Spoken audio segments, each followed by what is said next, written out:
Rinduku bertemu denganmu, dengan hati yang murni, tangan yang bersih. Ku naik ke atas gunung kudus Tuhan. Dengan apa ku dapat naik ke gunung Tuhan? Rinduku bertemu denganmu,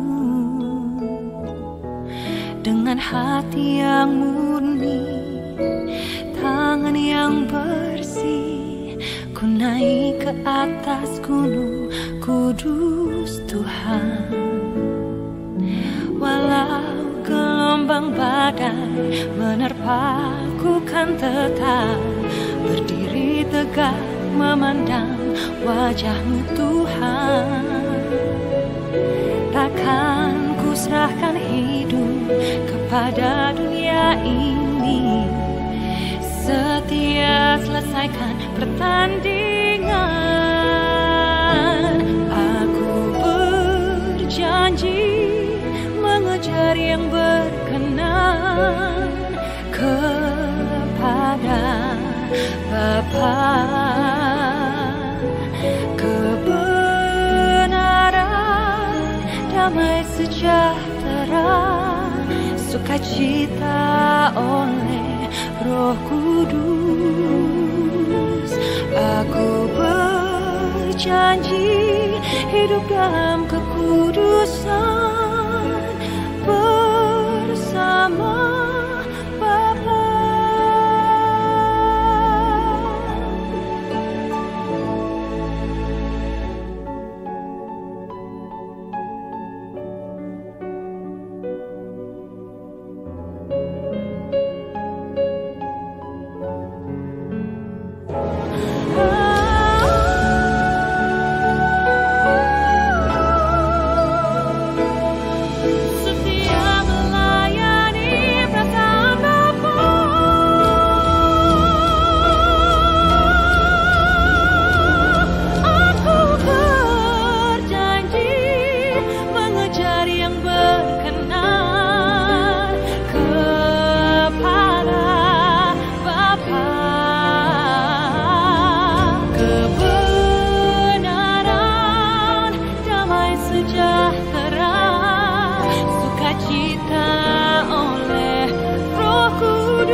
Setia melayani perasaan Bapa.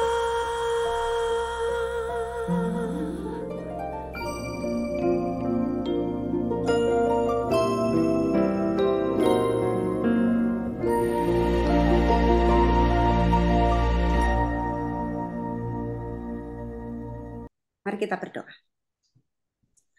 Bapa yang baik, terima kasih untuk pagi hari ini, pagi baru yang Engkau berikan kepada kami semua. Tuhan, saat ini kami bersatu hati ingin mengalami Engkau Tuhan. Oleh karena itu, bukalah hati kami, telinga kami, supaya kami dapat mendengarkan apa yang mau Engkau sampaikan kepada kami pada hari ini. Bersabdalah ya Tuhan, Engkau yang akan menyertai anak-anak-Mu yang ada di LPP Manokwari. Di dalam nama Tuhan kami Yesus Kristus, kami telah berdoa. Amin. Shalom. Ya, saya minta ada salah satu ya yang dekat sama, karena mungkin nggak ada speakernya ya, jadi itu pakai mikrofon laptop, betul. Mungkin ada salah satu yang dekat dengan laptop. Silakan duduk di dekat, ambil kursi begitu ya, supaya apa namanya, saya tahu responnya, karena saya tidak mendengar. Bisa? Salah satu duduk di dekat laptopnya atau komputernya.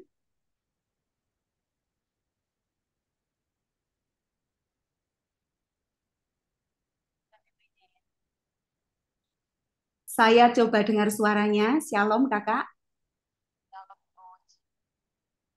Oke. Semuanya apakah membawa Alkitab? Siap Ibu bawa Ibu. Oke, nanti kita akan membacanya bersama-sama ya. Saya dengan jemaat kita akan bersama-sama membaca Alkitabnya. Ada beberapa ayat yang akan kita baca pada pagi hari ini. Mari kita fokus ya.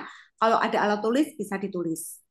Nah, ada satu perikop, satu tema yang akan kita gumuli saat ini yaitu hatiku limpah dengan syukur. Hatiku limpah dengan syukur. Mari kita membuka yang pertama dari Mazmur 107 ayat 1. Semua dibuka. Mazmur 107 ayat 1.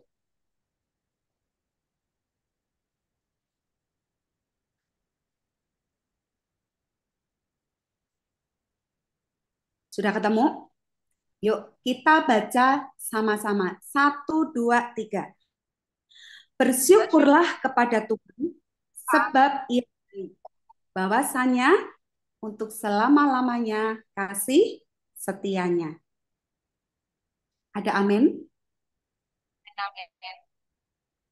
Tahu nggak kenapa hatiku itu harus limpah dengan syukur? Mengapa hatiku, hatinya saudara-saudara yang ada di gereja LPP Manokwari itu harus limpah dengan syukur? Limpah artinya apa? Limpah artinya berbual-bual gitu ya. Kalau air. Air itu kalau berbual-bual, dia itu akan mengeluarkan airnya itu banyak sekali sampai tumpah-tumpah gitu ya. Itu yang dimaksud dengan limpah. Nah, hati kita itu harus limpah, harus penuh dengan yang namanya syukur. Mengapa demikian? Di dalam kitab Mazmur 107 ayat 1 tadi dikatakan, bersyukurlah kepada Tuhan sebab Ia baik. Alasan pertama dan yang utama adalah mengapa kita harus penuh dengan syukur, mengapa kita harus limpah dengan syukur adalah karena Tuhan itu baik. Dia itu baik kepada semua orang. Tuhan itu tidak hanya baik dengan 1-2 orang, tetapi kepada semua orang, semua ciptaannya. Dan mengapa ada alasan untuk kita limpah dengan syukur, bukan hanya karena Tuhan itu baik, tetapi kebaikannya itu apa? Selama-lamanya. Ada amin? Tidak cukup titik gitu ya. Tapi terus-menerus bahwa kebaikan Tuhan itu ada di dalam kehidupan kita. Oleh sebab itu, saat ini kita diajak untuk apa? Untuk membuat hati kita itu terus melimpah dengan rasa syukur. Nah, saudara, saya akan membacakan satu ayat lagi dari Efesus 2 ayat 8. Efesus 2 ayat 8. Yuk dibuka. Efesus 2 ayat 8.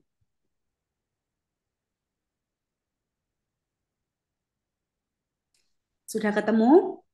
Saya akan membacakannya. Ayo kita semua membaca ya. Efesus 2 ayat 8.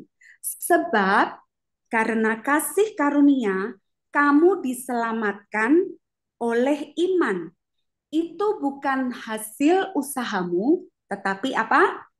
Pemberian Allah. Ya, saya ulang ya. Sebab karena kasih karunia kamu diselamatkan, itu bukan hasil usahamu, nah, diselamatkan oleh iman ya. Itu bukan hasil usahamu, tetapi pemberian Allah. Nah, saudara, kalau tadi di depan ya dikatakan bahwa kita harus melimpah dengan syukur karena apa? Karena Tuhan baik. Kebaikan Tuhan seperti apa sih gitu ya? Nah, kebaikan Tuhan itu seperti tertulis di dalam Efesus 2 ayat 8. Di dalam ayat ini disebutkan bahwa kebaikannya itu adalah kasih karunia. Ya, kebaikan Tuhan itu nampak di dalam kasih karunia yang diberikan kepada siapa? Kepada setiap orang yang mau menerimanya. Tuhan itu memberikannya gratis. Semuanya itu boleh menerima. Tapi hanya kepada orang-orang yang mau menerimanya. Nah, di ayat ini ada dua hal yang mau kita gumuli. Yang pertama adalah kata-kata kasih karunia, kemudian yang kedua adalah oleh karena iman. Apa saudara? Yang pertama kasih karunia, yang kedua adalah iman. Di awal tadi dikatakan kebaikan Tuhan itu gratis untuk siapapun. Kemudian kebaikan Tuhan itu salah satunya adalah apa? Kasih karunia. Nah, kasih karunia itu bisa diberikan hanya kepada orang yang mau menerima dan orang itu adalah orang yang beriman. Amin. Nah, apa sih Bu kasih karunia? Gitu ya. Mungkin kita bertanya-tanya atau mungkin udah paham lah, udah ngerti kasih karunia itu ya semua kebaikan Tuhan gitu ya. Nah, saudara, kasih karunia itu apa? Kasih karunia adalah segala sesuatu yang Bapa kita punya. Ya, sekali lagi saya tekankan, kasih karunia adalah segala sesuatu yang Bapa punya. Mungkin ada sesuatu yang di dunia ini kita tuh tidak bisa menerima. Tapi Bapa kita itu punya semuanya. Bahkan segala sesuatu yang mungkin kita anggap tidak mungkin. Tidak masuk akal. Mustahil. Tapi Bapa kita yang ada di surga adalah Bapa yang memiliki semuanya. Segala-galanya. Contohnya apa?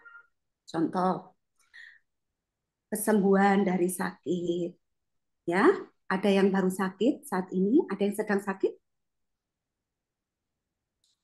Bapak kita itu punya obatnya. Bapak kita adalah Bapak yang memiliki kasih karunia, memiliki cara untuk menyembuhkan orang yang sakit. Bapak kita dengan kasih karunia-Nya juga memiliki apa yang disebut dengan kemakmuran. Siapa sih yang tidak mau hidupnya itu diberkati? Semua orang ingin hidupnya diberkati. Dan Bapa kita itu punya segala macam berkat itu di dalam surga. Jadi, saudara, ketika saat ini mungkin di dalam hidup kita, aku tuh udah nggak bisa ini dan itu, nggak bisa apapun, kita salah. Apalagi kalau kita menyebut diri kita itu sebagai anaknya Tuhan. Kita seharusnya juga memiliki apapun yang Bapa punya itu di dalam kehidupan kita. Karena apa? Karena kita beriman. Amin. Sampai di sini, apakah mengerti? Ya. Mengapa harus melimpah dengan syukur? Karena apa? Karena Tuhan itu baik banget dalam hidupku. Ya, kebaikan Tuhan itu apa? Ya kasih karunia-Nya itu yang sudah diberikan kepada kita. Apa itu kasih karunia?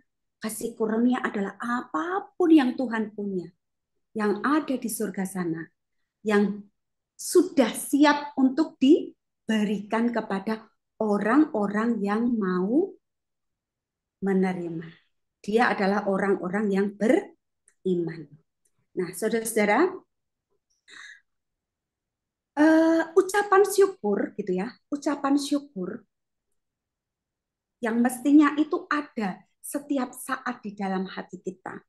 Itu tidak sama dengan yang namanya ucapan terima kasih.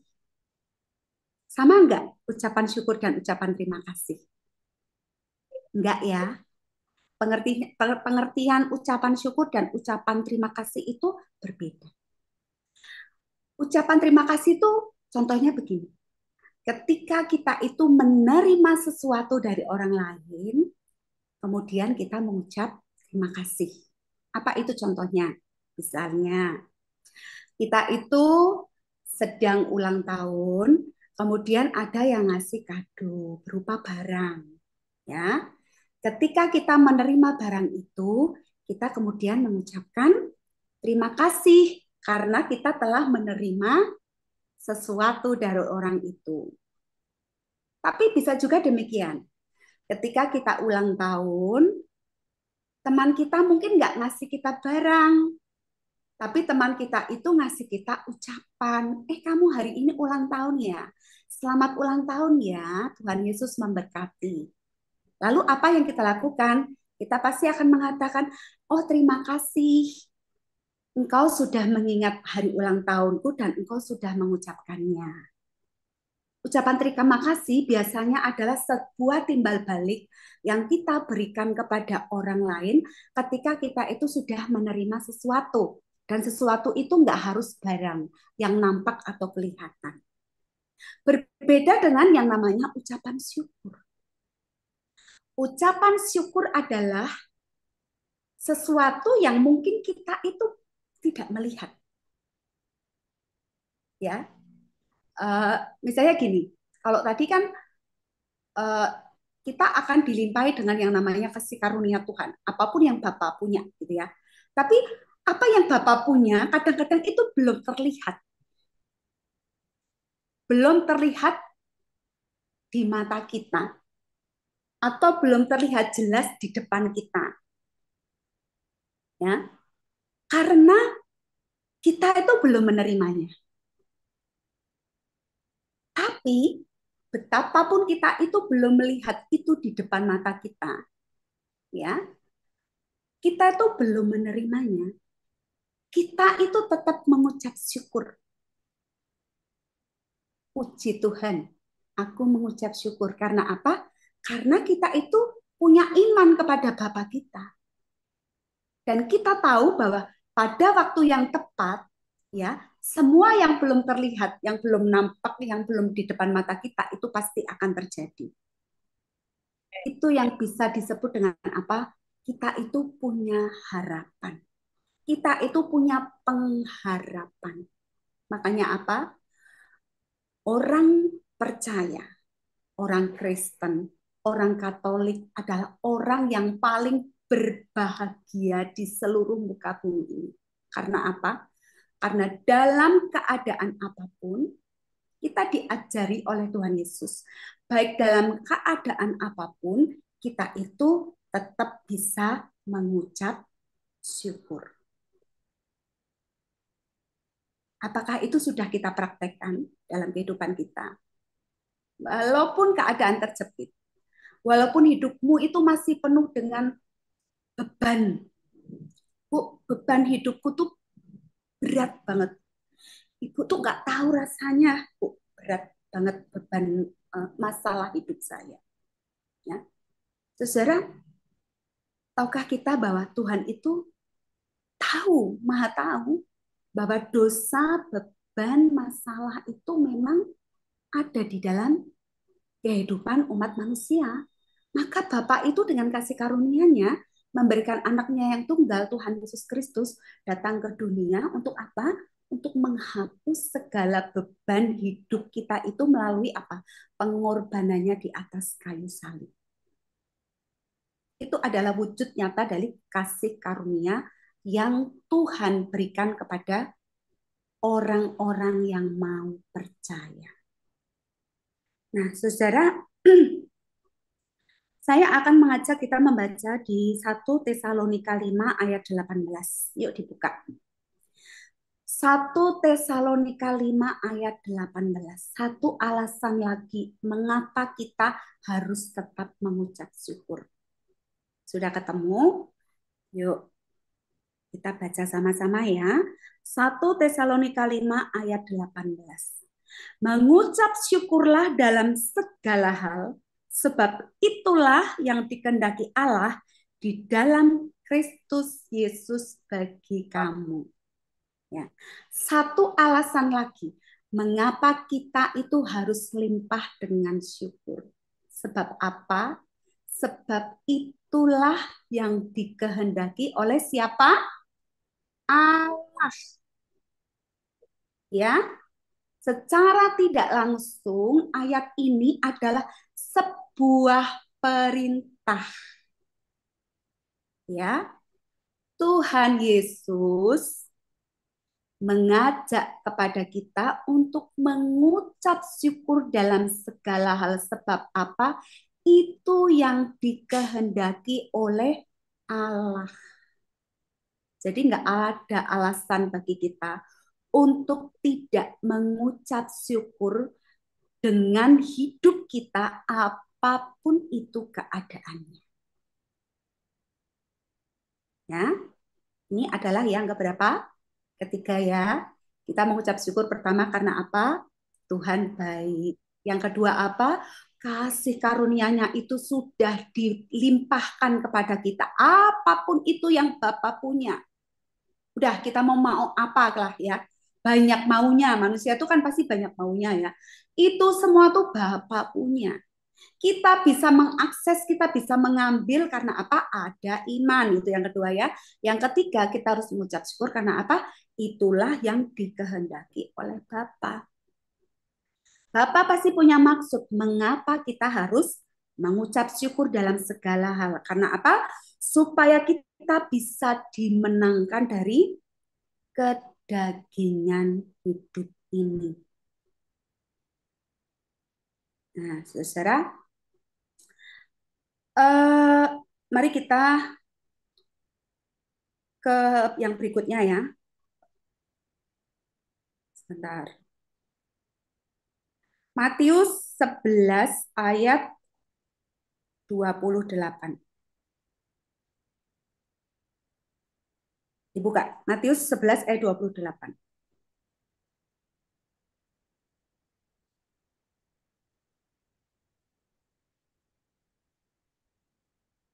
Sudah ketemu? Amin. Ya. Marilah kepadaku semua yang letih lesu dan berbeban berat. Aku akan memberi apa? Kelegaan kepadamu. Ya. Ini ada hubungannya tadi dengan yang 1 Tesalonika 5 ayat 18. Mengapa kita itu harus mengucap syukur dalam segala hal? Karena itu yang dikehendaki Allah. Sebab apa?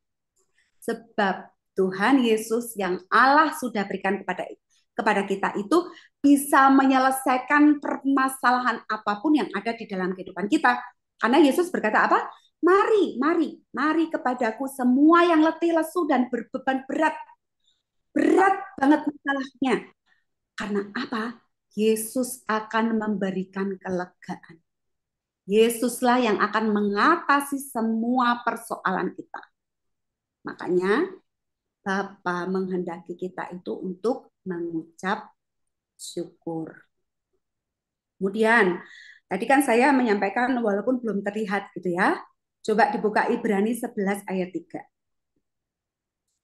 Ibrani 11 ayat 3. Jadi kita kalau menyampaikan sesuatu kita harus berdasarkan dari firman Tuhan ya. Kita tidak boleh ngarang. Kita tidak boleh ngomong hanya karena dengan kemampuan kita. Sudah ketemu? Ibrani 11 ayat 3. Yuk kita baca ya. 2, 3. Karena iman kita mengerti bahwa alam semesta telah dijadikan oleh firman Allah.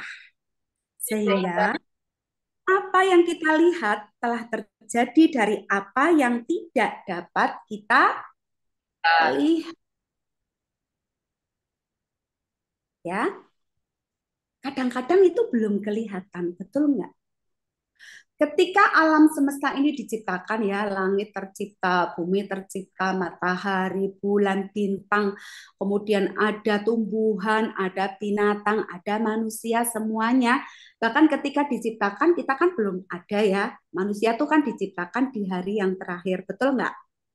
Ya, kita itu belum melihat ya, saat itu kita tuh belum melihat semuanya gitu ya. Tapi hanya oleh karena apa? Iman. Makanya apa? Kita penting sekali untuk memelihara iman. Ya.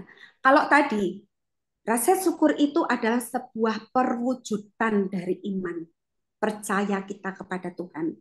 Iman yang seperti apa seharusnya? Iman yang seperti apa seharusnya sehingga hidup kita itu benar-benar limpah dengan yang namanya syukur. Saya mau tanya kepada teman-teman yang ada di gereja LPP Manokwari, dengan keadaan kalian saat ini, apakah kalian masih tetap mengucap syukur? Amin. Amin. Betul ya, dari hati yang terdalam Amin. harus ya. Ketika kalian masih ada saat ini, itu artinya apa? Tuhan itu masih memberikan waktu dan kesempatan untuk apa? Untuk berubah. Menjadi apa? Ciptaan yang baru. Yang lama sudahlah berlalu, kedagingan manusia lama tinggalkan semuanya itu. Kalau yang tadinya itu mengatakan bahwa aku hidup harus ada uang. Ketahuilah bahwa uang itu bukan segala-galanya. Hanya Yesuslah segala-galanya. Karena apa? Bapa yang punya semua. Uang itu hanya alat. Betul? Itu buatan manusia. Ya, tapi Bapa kita itu punya lebih daripada itu. Maka dari itu, yuk kita sekarang belajar untuk mengupgrade iman kita. Ya, iman kita itu kita upgrade. Caranya gimana? Ada 4 ya. Saya ingin mengajak kita belajar bagaimana kita mengupgrade iman kita untuk terus-menerus supaya kita tetap bisa mengucap syukur dalam segala hal. Yang pertama, yuk dibuka Roma 10 ayat 17.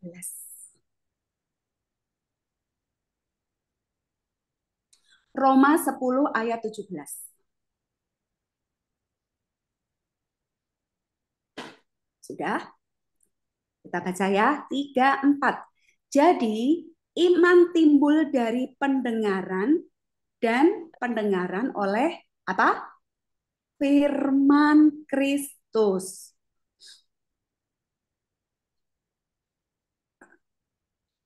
Yang pertama, bagaimana cara mengupgrade-nya? Iman timbul dari apa?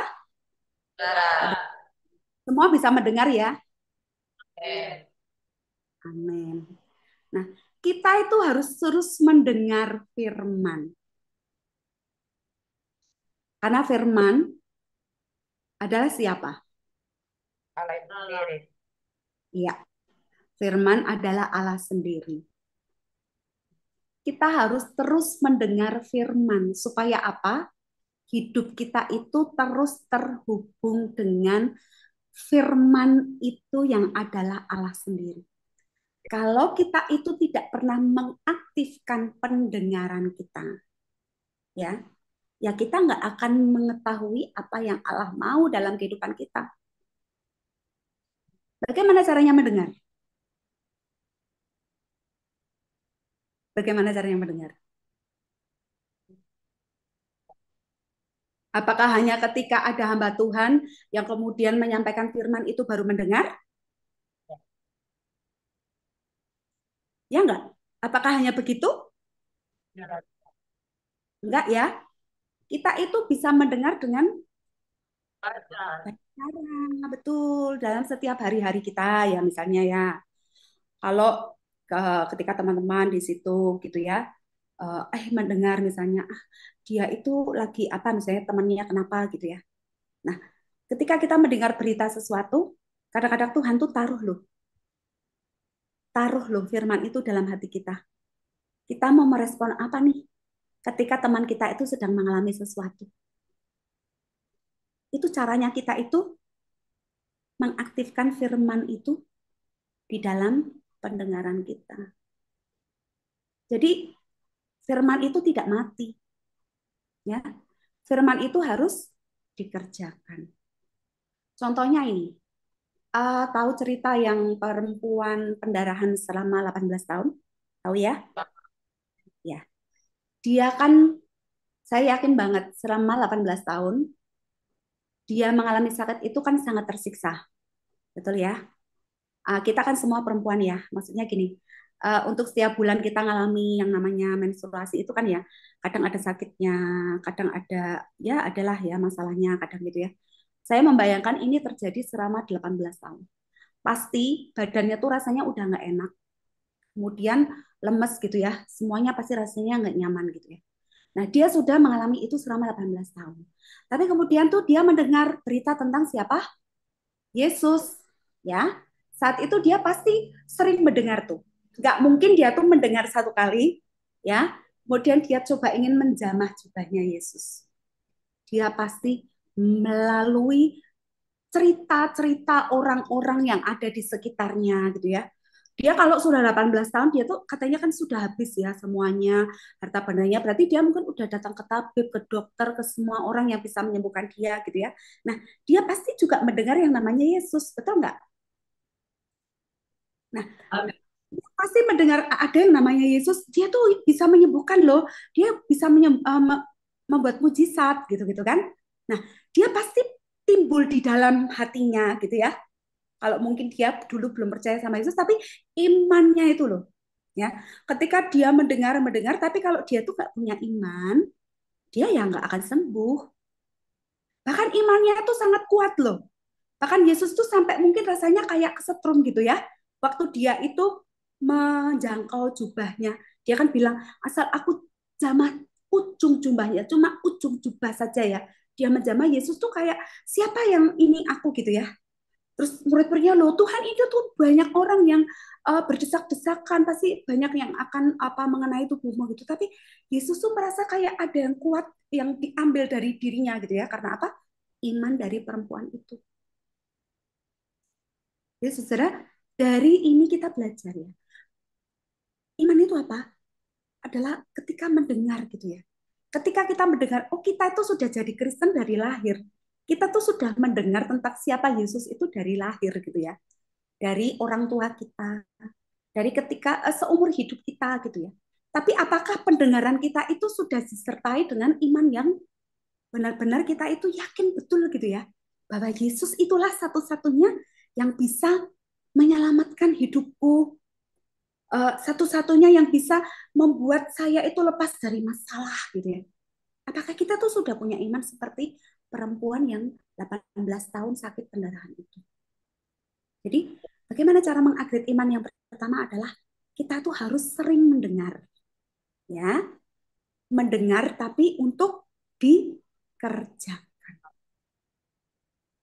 Nah, kemudian yang kedua, bagaimana kita mengupgrade iman kita? Yuk, Yakobus 2 ayat 20. Kita banyak firman ya, dicatat. Dicatat, kemudian nanti itu harus diulang-ulang. Kemudian bagaimana ya, saya itu bisa ngalami seperti ini juga gitu ya, seperti firman ini. Dari Yakobus 2 ayat 20, kita baca ya, 2, 3. Hai manusia yang bebal, maukah engkau mengakui sekarang bahwa iman tanpa perbuatan adalah iman yang apa? Kosong. Kosong itu nggak ada isinya. Ya, sesuatu itu kalau nggak ada isinya yang ada gunanya gitu ya. Kira-kira seperti itulah kita apa namanya mengambil kayak dengan bahasa kita sehari-hari gitu ya. Kalau iman itu tidak dikerjakan gitu ya. Tadi itu pertama mendengar. Tapi mendengar itu juga harus dikerjakan. Kalau nggak dikerjakan, itu namanya omong kosong gitu ya. Nggak ada isinya, nggak ada powernya, nggak ada kuasanya. Betul? Firman Tuhan berkatakan, ampunilah saudaramu. Kita sudah ngampuni belum? Sedang diusahakan, Bu. Mungkin ada yang gitu. Habis dia nyakitin banget kok, Bu. Rasanya, Bu. Aku tuh udah baik banget sama dia. Tapi dia tuh masih nggak mau terima gitu. Susah, Bu, ngampuni. Susah, Bung, dia aja kayak gitu. Mungkin kita begitu. Padahal perintahnya simpel. Ampunilah. Sekiranya ada saudaramu yang menyakitimu supaya doamu tidak terhalang. Ada ya firmannya ya, supaya doa kita dijawab. Sebelum doa ngampuni dulu, tapi ngampuninya susah. Ya udah nggak dijawab-jawab doanya sampai kapan nggak tahu. Contohnya gitu ya. Contohnya begitu. Jadi iman itu harus dikerjakan. Jangan menjadi manusia apa?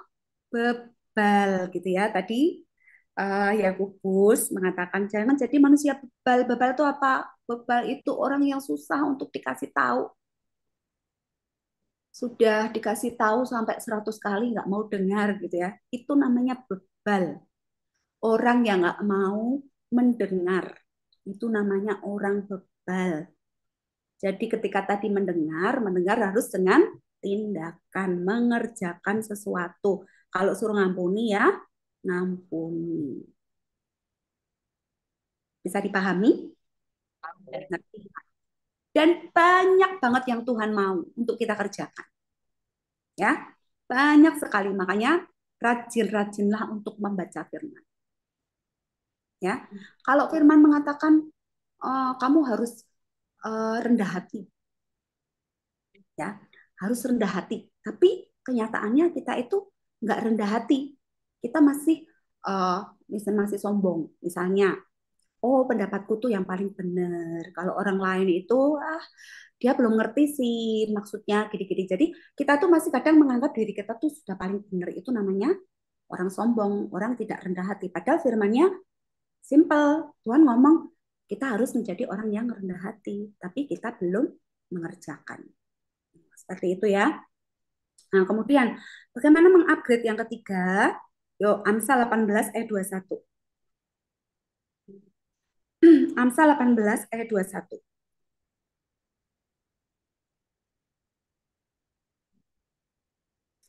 2, 3. Hidup dan mati dikuasai lidah. Siapa suka makannya akan memakan buahnya. Saudara, maksudnya gini. Apa Bu hubungannya dengan iman? Iman itu harus diperkatakan. Apa saudara? Diperkatakan melalui apa? Lidah. Orang yang nggak punya lidah nggak bisa ngomong. Betul nggak? Lidah itu seperti api, sesuatu yang kecil, ya, tapi itu bisa menghanguskan. Betul nggak? Sesuatu yang kecil di dalam tubuh kita, tapi kalau lidah itu nggak bisa dikuasai, itu akan membuat hidup kita mati. Betul? Nah, mengapa iman itu harus diperkatakan? Iman itu apa tadi? Iman adalah firman. Betul? Ya. Orang yang beriman itu adalah orang yang melakukan firman. Nah, firman itu ketika orang beriman itu kan ada firman ya dalam hidupnya. Firman itu harus terus diperkatakan. Tidak hanya untuk dirinya sendiri. Sebagai orang percaya, sebagai murid-muridnya Tuhan Yesus, kita juga harus melakukan bagian kita, yaitu apa? Mengabarkan apa? Injil. Caranya gimana? Ya kita harus ngomong. Kita harus memperkatakan firman. Makanya ada istilah kita ini harus menjadi kitab terbuka. Ya. Firmannya itu harus berkatakan. Caranya gimana, Bu? Caranya mudah sekali. Untuk yang pertama, ketika kamu baca firman, masing-masing bawa Alkitab nggak? Kalau ke kamar. Bawa ya. Boleh dipinjamkan, dibawa, dibaca. Ketika membaca, ya, kadang-kadang dapat rema nggak? Amin, dapat. Ah, ketika dapat rema, aduh, aku merasa diberkati banget sama ayat ini.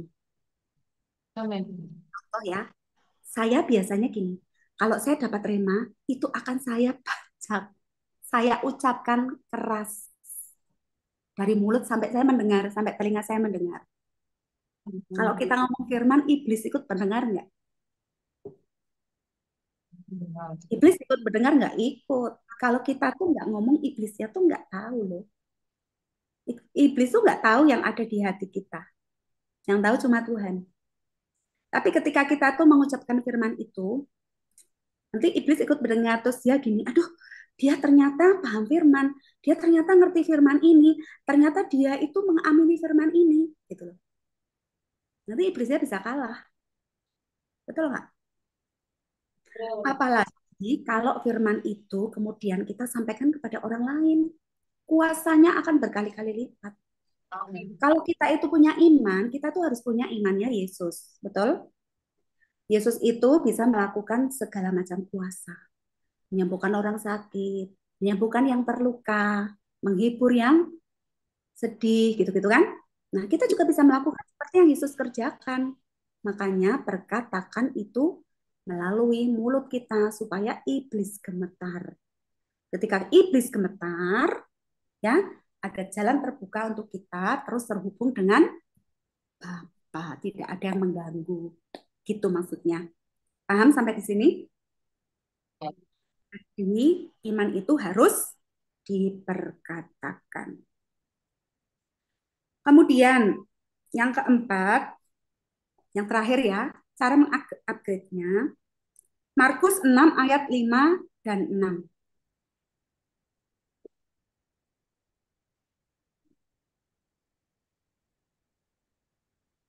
Sudah? Markus 6 ayat 5 dan 6. Yuk, 2, 3. Ia tidak dapat mengadakan satu mujizat pun di sana, kecuali menyembuhkan beberapa orang sakit, meletakkan tangannya atas mereka. Ia merasa heran atas ketidakpercayaan mereka. Lalu Yesus berjalan keliling dari desa ke desa sambil mengajar. Markus 6 ayat 5 sampai 6 ya.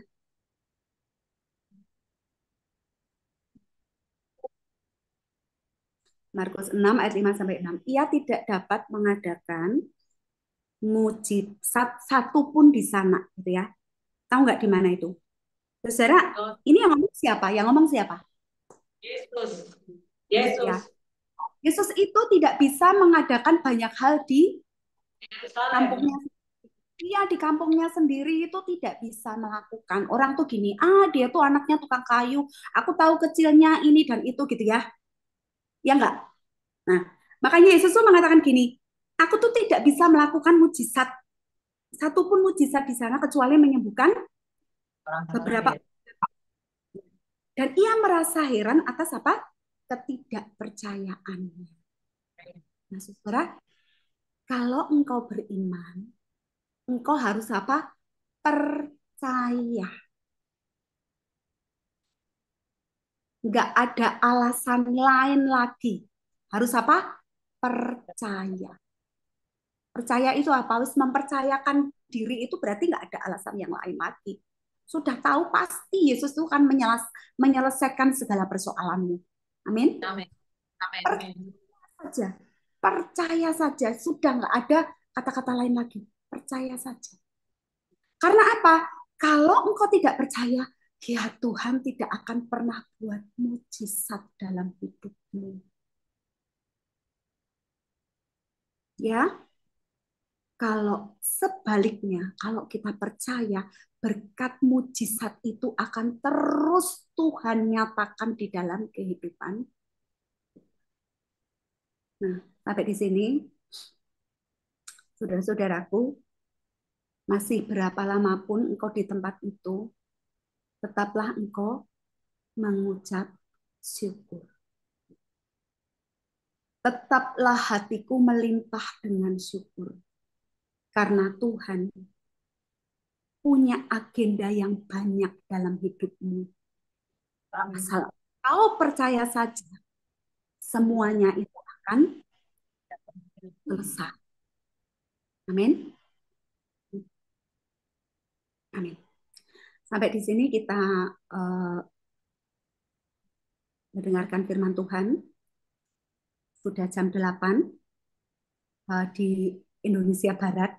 Di sana sudah jam 10 ya. Ya, Ibu. Ya, saya berharap kita semua mengerti apa yang Tuhan ajarkan saat ini kepada kita. Kita tetap menjadi orang-orang yang terus bersyukur di dalam kehidupan kita, apapun itu keadaan kita. Amin. Yuk kita berdoa. Bapa di dalam surga, terima kasih Tuhan untuk firman-Mu pada saat ini. Engkau terus mengajari kami untuk kami mengucap syukur dalam segala hal, sebab Allah kami adalah Allah yang baik. Selama-lamanya kasih setianya itu akan terus turun dalam kehidupan kami. Karena itu ya Tuhan, ampunilah kami ya Tuhan, ketika kami masih merasa kurang dan kurang. Masih merasa bahwa aku belum bersyukur Tuhan. Ampunilah kami ya Tuhan. Ajari kami terus untuk mengupgrade iman kami ya Tuhan. Sehingga tidak hanya hidup kami yang diselamatkan, tapi banyak orang-orang yang di luar kami, banyak jiwa-jiwa yang kami tarik Tuhan untuk diselamatkan oleh Yesus Kristus yang telah menyelamatkan kehidupan kami. Tuhan, kami juga berdoa untuk setiap orang yang ditinggalkan oleh anak-anakmu yang saat ini untuk sementara waktu di LPP Manokwari. Tuhan berkati mereka ya Tuhan. Entah itu anaknya, entah itu orang tuanya, pasangannya, atau siapapun yang mereka sayangi dan cintai. Engkau memberkati mereka ya Tuhan, dengan kasih karunia-Mu yang tidak terbatas itu. Kami yakin dan percaya Tuhan, doa dari setiap anak-anakku yang ada di LPP Manokwari untuk orang-orang yang mereka sayangi akan terjadi di dalam kehidupan mereka. Bapa dalam surga, saat ini kami berdoa jika ada yang sakit Tuhan, Engkau sembuhkan. Engkau adalah tabib yang ajaib. Bilur-bilur-Mu yang telah Engkau berikan ya Tuhan yang akan menyembuhkan setiap sakit penyakit dari anak-anak-Mu yang ada di LPP Manokwari yang sedang sakit. Tuhan, jikalau ada yang sedang beban berat oleh karena segala sesuatu yang terjadi dengan orang-orang yang mereka sayangi, Engkau sendiri yang akan turun tangan Tuhan, campur tangan untuk menyelesaikan setiap persoalan yang dialami oleh setiap orang-orang yang mereka sayangi. Tuhan, terima kasih untuk pagi hari ini. Kami telah bersyukur pada Bapa di surga. Di dalam nama Tuhan kami Yesus Kristus, kami telah berdoa dan mengucap syukur. Amin. Yuk saya undang bangkit berdiri, kita akan menerima berkat Tuhan ya.